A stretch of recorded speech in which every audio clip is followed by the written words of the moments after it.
Dito nyo binabagsak yung mga produkto nyo? Galing doon. Saan galing po ito mga to? Ay, ito po sa Magisgis. Magisgis. Yan ang harvest nila. Hinahiwalay nila yung malalaki sa maliliit. Itong puso ng saging, magkano ang bentahan nyo ng isang ganito? Yan po, nasa ano po, 25 ganyan. Isang ganyan, 25. Isang kilo po yan. Ano na yun? Retail price na? Opo, pag retail sa palengke na po yan. Sa palengkeng presyo na yon. Saan galing itong mga puso ng saging na to? Saan? Ha? Saan? Sa Palis? Hindi bago umabot ng Palis. Malapit na sa Pinatubog, pinapupunan niyan. Okay. Gaano katagal ang biyahe nyo kapag bumabiyahe kayo? Dito lang sa amin sa Magisgis, 5 to 6 hours. 5 to 6 hours dyan lang. So yan. Ngayon yung property na i-vlog natin nandun sa kabila. Gusto ko lang ipaalam sa inyo na itong area na to is potential na maging trading post, or baka pagdating ng araw pwede nang maglagay ng palengke dito, kasi ito pong kalsada na to, yung Zambales Tarlac Road, darating ang panahon na magiging national highway na yan, at yung trade na manggagaling mula doon sa Tarlac, Pampanga, Baguio, no, pwede nang dumaan dito para maipasok sa Zambales. Tapos bukod doon, nagiging tourist, actually to, tourist area na, or pinupuntahan na ng mga turista dahil dito sa Camp Kainumayan. Isa po yan sa mga sikat na tourist destination dito sa Zambales. Okay, punta na tayo doon sa i-vlog nating property. Few years from now, mga boss, mga ma'am, mga sir, ito pong Botolan ay magiging isa sa mga centers of trades dito sa Zambales, at isa din sa mga gateway ng mga turista, local tourist coming from Baguio, Tarlac, Pampanga, Manila. Yan. Dahil kapag nag-open na po itong Zambales Tarlac Road, ay magbibigay daan po ito para sa mas mabilis na travel mula dyan sa Tarlac or mula sa Manila and Pampanga. So yung mga binibenta po na properties ngayon along this stretch ng Zambales Tarlac Road dito po sa Botolan ay isang magandang opportunity para ma-take advantage nyo habang mura pa. Kagaya ito. Itong property po na to is about 1 hectare. Ang kanyang frontage is about 50 meters. At ang haba niya hanggang doon about 200 meters. Meron po itong 1, 2, 3 bahay na maganda yung pagkakalagay nila ng bahay kasi hindi nila nilagay sa gitna, no? Kaya kung may future development na kayong ilalagay dito, gusto nyo itong gawing isang future resort, ay ganda pa yung mga naka-alat na area for future development, diba? By the way, ito pong area na to ay napakalapit, a few meters from Camp Kainumayan, kung saan yan pong Camp Kainumayan ay isa sa mga sikat na tourist destination dito sa Botolan. At itong stretch na to, mga boss, mga ma'am, mga sir, marami na pong mga prominent personalities ang nag-invest dito. Okay, alam niyo po ang isa sa mga maganda sa property na to, ang daming puno. Ayan, no, merong mga mangga, may mga, hindi ko alam kung anong puno to, no. May mga pine trees, may mga eucalyptus trees doon. May mga paper trees dito. Ayan, pine trees or RO. Ang bakod niya ay cyclone wire or cyclone fence na merong tubo, pinaka-brace. Gated po siya. Malapad ang gate, no? Kahit magsalubong yung dalawang sasakyan, walang problema.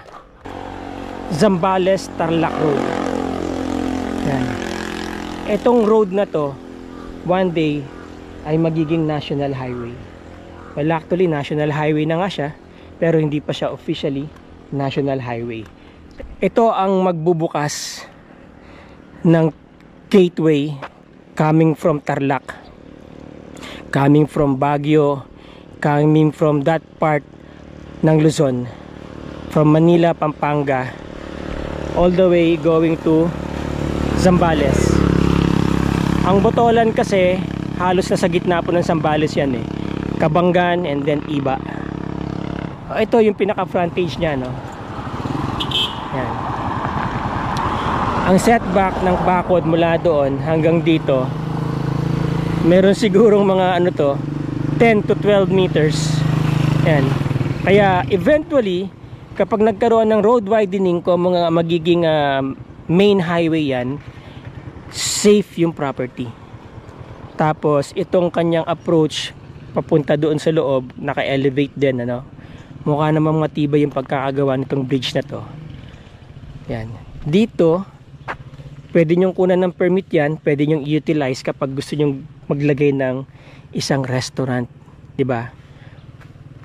Yan, oh. Kasi marami na pong dumadaang mga turista rin dito kapag pumupunta ng Mount Pinatubo.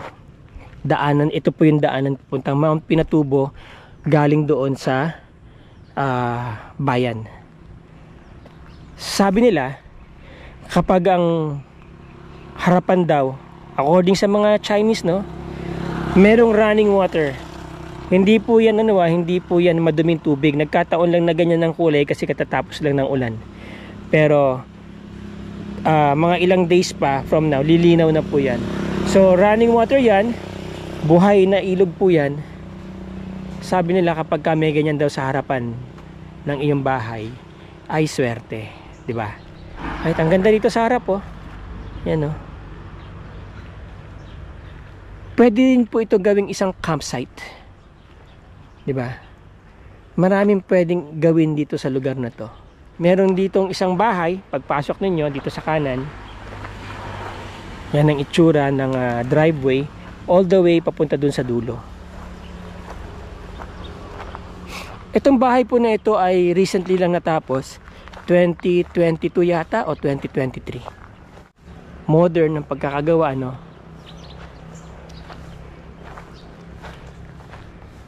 Naka-spandrel ang labas, pati yun, no? So hindi kakalawangin yan, hindi yan masisira basta-basta, right? And then yan po ay pump room. Yan yung nagsusupply ng tubig dito sa bahay na to. Oh. Hello. Come. Ang cute mo. Iuwi kita eh. Yan.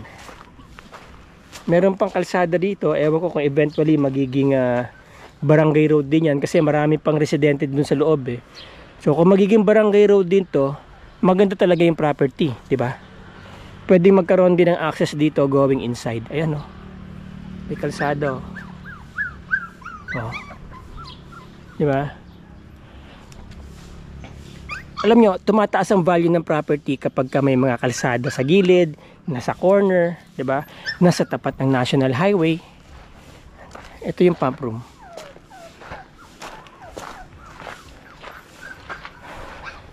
Kahoy, naka-louver. Pwede rin kayo maglagay ng dito, washing machine, laundry area. So isa to sa mga water sources ng property na to. Naka-elevate ng konti itong bahay. So may dalawang steps. Tao po tayo. Tao po. Then ito po yung loob. Wow. Ganda, no? May 3 bedrooms. Common CR lahat, no? Tapos ganda ng cabinetries niya. Mga nasa around siguro itong bahay, 60 square meters to 80. Kita niyo yung kalsada dito. Right? Kasama na po yan mga furnitures and fixtures sa presyo. O ito, naka-granite na, no? Synthetic. So, ito yung unang bahay. Pwede nyo parentahan ito. Di na po natin bubuksan yung mga rooms, no? Kasi may nakatira dito eh. Then, ito po yung comfort room. Yan. Yan o. Okay.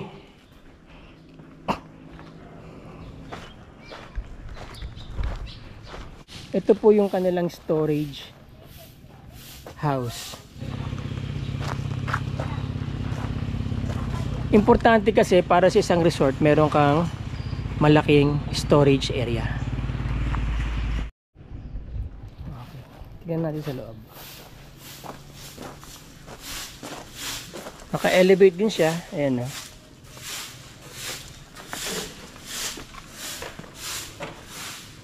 Maluwag ah. And then may source din uli ng tubig dito. Pwede rin ito yung pinaka-laundry area para sa mga linens kung gagawin nga yung resort ito. Ayan. Ito yung bahay. Pwedeng maging ano to eh.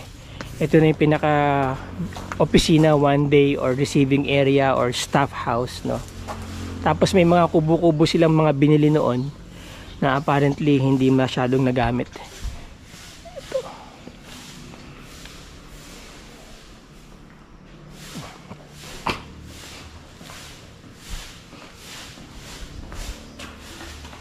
Ayan. Ewan ko lang kung kasama na yung mga gamit na yan, ano? Sino nang panalo? Checkmate. Checkmate? Checkmate na. Checkmate ka. Anong gagawin mo? Yan o. Checkan na. Talo na siya? Opo. Talaga? Paano? Paano siya natalo? Dahil po checkmate po siya. Oh. Di ba ito po kung gagalaw po siya dito. Oh, kakainin mo. Check pa rin. Oh. Bawal po siya kakainin dahil po king po siya. Oh, i-check mo lang. Opo, checkmate na po. Okay. Dahil stuck na yung king. Stuck na. Wala na siya ibang pupuntahan. Opo. Yun. Paano kung lumipad siya papunta doon? Hindi pwede. Bawal po. Bawal tumalon ang king. Bawal Dahil tumalon. po, check pa rin, no? Check yung pa rin. king. Yung Oo. queen kasi po, straight or diagonal. Talaga? Tapos yung king, square lang po.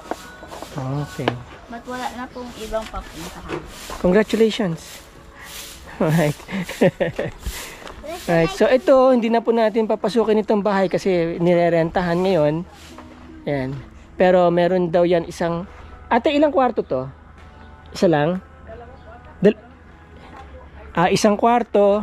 May maliit na kitchen. Cute, no? Ayan, no? Cute siya. Elevated na rin siya, no? Hindi na po tayo papasok at merong ibang nagre-rent dito ngayon. Oh, itong labas ay ganun din, spandrel. No? Aluminum yata yan eh. Kaya hindi yan basta-basta masisira ng tubig. Alright, ito yung mga kubo-kubo na apparently ay hindi nga masyadong nagamit. Kaya yun, medyo nagdi-deteriorate na. Pero I think pipinturahan lang to, tapos palit ng bubong. Maganda pa eh, oh. Oh, may gagampa pa nga, oh. Yan, oh. Yan, oh. May double deck dito. And then, ito yata ay kwarto rin ulit. May lababo, no. Yan. So, itong area na to, pwedeng gawing campsite, di ba? Yan, oh. And then, may CR. Meron yata silang dalawang CR sa labas. May shower area, may toilet. Naka-tiles po yan. Hindi lang nalinis, pasensya na kayo dahil nga, alam nyo, pero okay pa, no? Goods pa. Salamin. Semento po yan, no? Yung pader sa loob. May mga konting repairs na kailangan gawin. Mukha lang siyang light materials o made of bamboo kasi tinapalan nila ng kawayan. Ganun din yan, itong CR dito. Yan. Meron din dito. CR din ayata to. Tingnan natin kung ano to. Ito yung kubong tinignan natin kanina eh. So, merong another, okay, ano dito, lababo lang, lutuan siguro to, no? Ayan. Tsaka in fairness mataas ang kisame, naka-elevate yung mga CR nila, no? Ito, comfort room din to. Binalot nga lang ng kawayan, no? Eventually, okay, panatanggal ko na itong mga kawayan na to eh. Papipinturahan ko na lang ng kawayan, ang design, no? Or murals. Yan. Comfort room din po ito. Okay. Comfort room. Yung isa powder room yata yun, no? Pero hindi comfort room. Toilet and bathroom, another toilet and bathroom to.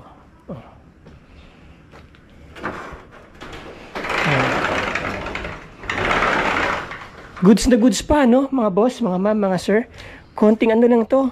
Konting twerk lang to. Okay na naman to. Ayan, no? And then another kubo here. Same design na nakita natin kanina. Tapos another CR. Marami silang comfort room, no? Ilan na? Isa, dalawa, tatlo. Diba? So kaya pag nagkaroon ng camping area talaga to, hindi sila mabibitin sa comfort room. Ito yata may nakatira dito, no? Tapos ito, yun nga, CR ulit ito. Ayan, no? Ayan. May gumagamit, wag na natin tignan. But anyway, may lavatory dyan sa labas, comfort room and the shower area. Alright? So, yun ay ano rin, supply naman ng tubig sa bahay na yun. Yeah, may malaking generator sa loob. Sarado eh, no? Pero may malaki siyang generator sa loob, no? So kahit na mawalan ng kuryente dito, meron kayong generator eh. Doon tayo galing, layo, no? Ayan, no? Yun yung gate. Yan yung mga kubo-kubo. Alright. Ito yung pinaka main house. Itong area na to, may mga eucalyptus trees dito. Alam nyo, yung pagkakatanim ng mga puno, ito ano to eh, acacia. Okay, yung pagkakatanim ng mga puno, parang pwede siyang gawan ng tree house, no? Kasi may mga poste na, oh. Diba? Or mababa lang. Lagyan nyo ng parang tree house. Added attraction pa yan kung gagawin nyo itong resort one day. Pwede rin sabitan ng mga hammock.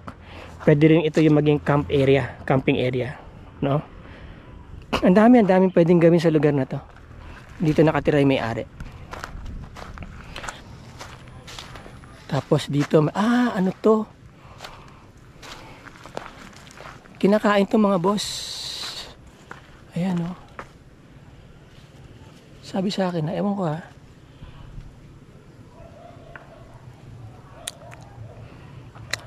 sarap. Mapaklasa na matamis.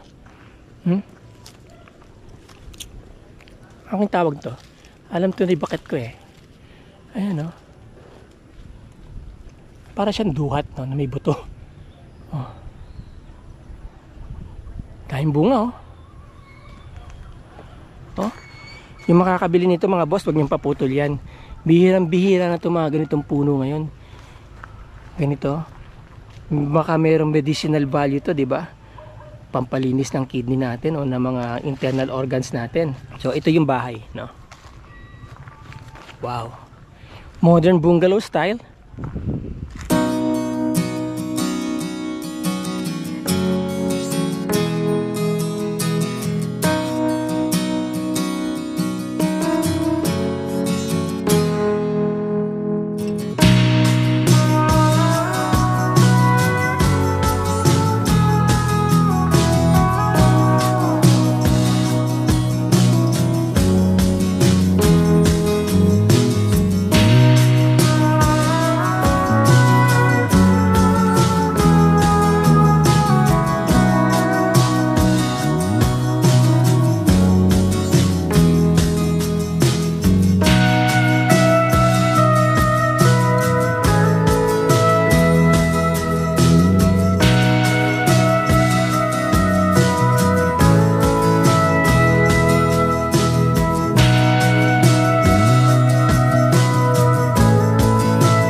Ito yung main entrance.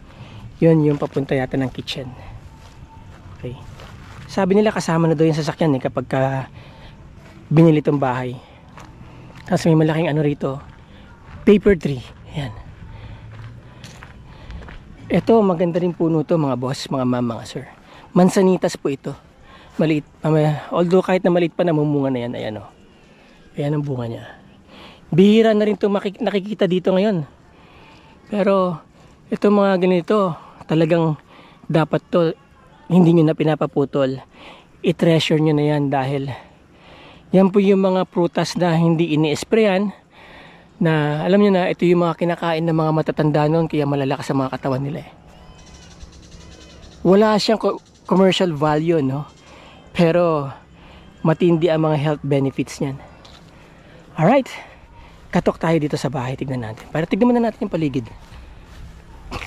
Tapos tanong natin kung ano yung mga kasama, no? Doon sa may-ari. Ayan yung gilid niya, oh. Ganda. Very nice, no? Tapos elevated siya, di ba? Tao po tayo. Hi! Say hi! Say hi to your daddy. Car. Car daw. Ah, car. Alright. Alright. So, ito po mga boss, mga ma'am, mga sir, yung loob ng bahay, no? Yan. Okay, gusto ko lang kayong i-remind na lahat po na makikita nyong furnitures and fixtures dito ay kasama na po sa presyong ibibigay ko mamaya. Alright? Powder room at saka laundry. So, ito powder room and laundry room. Dito po tayo galing. So, ito yung laundry room nila. Ito yung powder room. Yan. Kita nyo naman, ang ganda ng kulay, no? Napaka-aliwalas ng bahay na to. So, ito yung powder room. Alright. So, syempre, kung mo powder room yan, wala pong CR, wala pong shower. So, toilet bowl and urinal. Right? So, yan. Alright, from here, sa living room nila, open design, kitchen, dining area, living area. Maliwanag, masipatay po ang ilaw dyan, no? At yan ang tiles nila, parang marble. Ito po yung kitchen. Yan. Kasama na yung ref, kasama na yung, kung ano makikita nyo mga appliances po dyan, kasama na lahat yan. Yan ang cabinetries, no? Of course, itong countertop, naka-granite, right? Built-in na ang kanilang cooking range. Oven. I think hindi pa yata nagamit ng oven nila, no? Yan. Maganda yung pagkakatirada ng tiles, no? Meron siyang linings. Naka-black ang grout niya. Range hood. Yun. Lababo. Dalawa. Para habang nagsasabon, binabanlawan na doon, di ba? Then may mga provisions po ng universal na outlets. Okay? Yan, no? Mga outlets. Yan. Yan. So, dito, kita niyo yung labas. Yan. Smoke glass, no? Powder coated ang frame ng kanilang windows.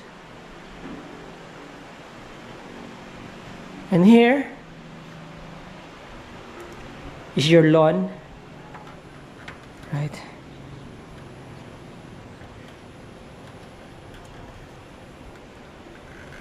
Okay.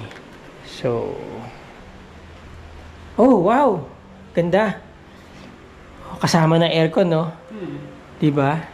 Saan pa kayo? Tingnan niyo ilaw nila. Lahat na. Wow. Kita nyo naman. Warm color. Warm light.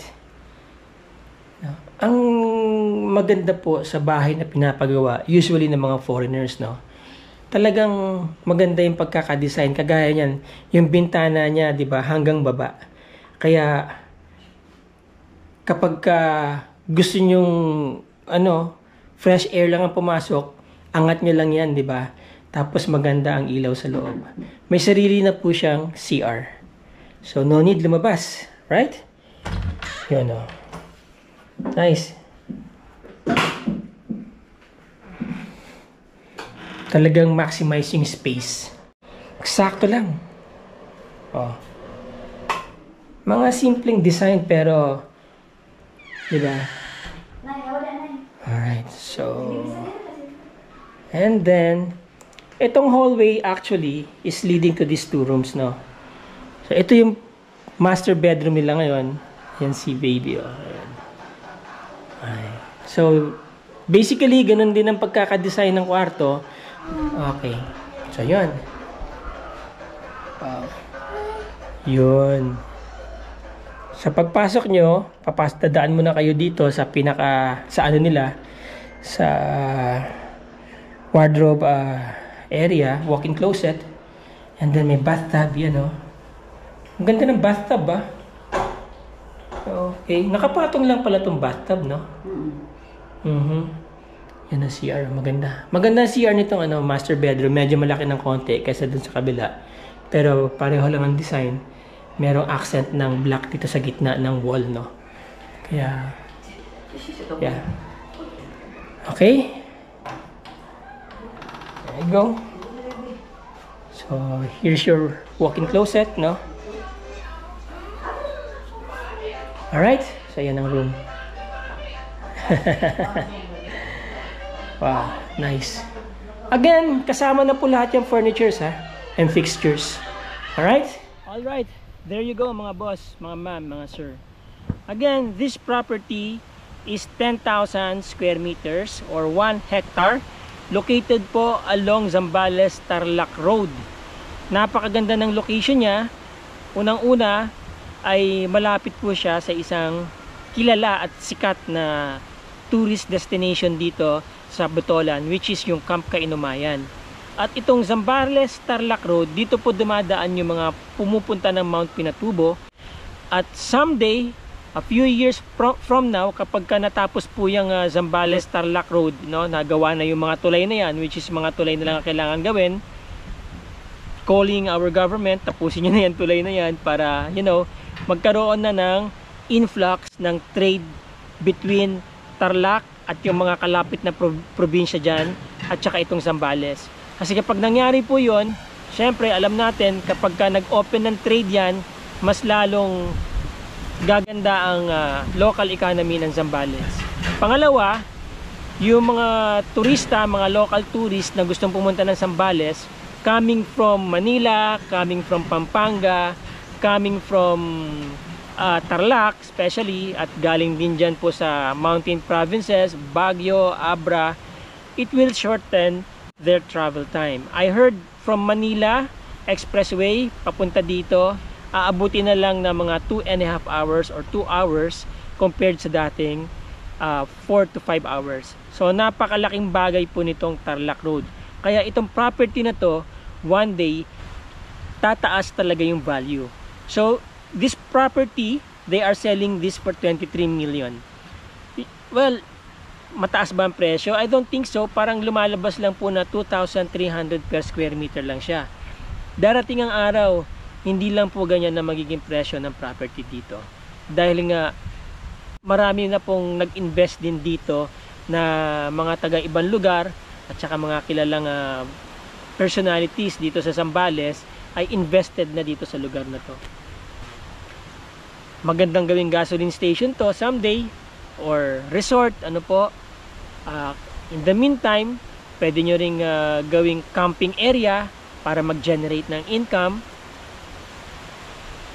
or someday pwede nyo gawing exclusive subdivision para mas mataas pa yung value, di ba? Itong Botolan, by the way, ay almost nasa gitna ng Zambales, kaya magandang jump off point din ito going to different parts in Zambales.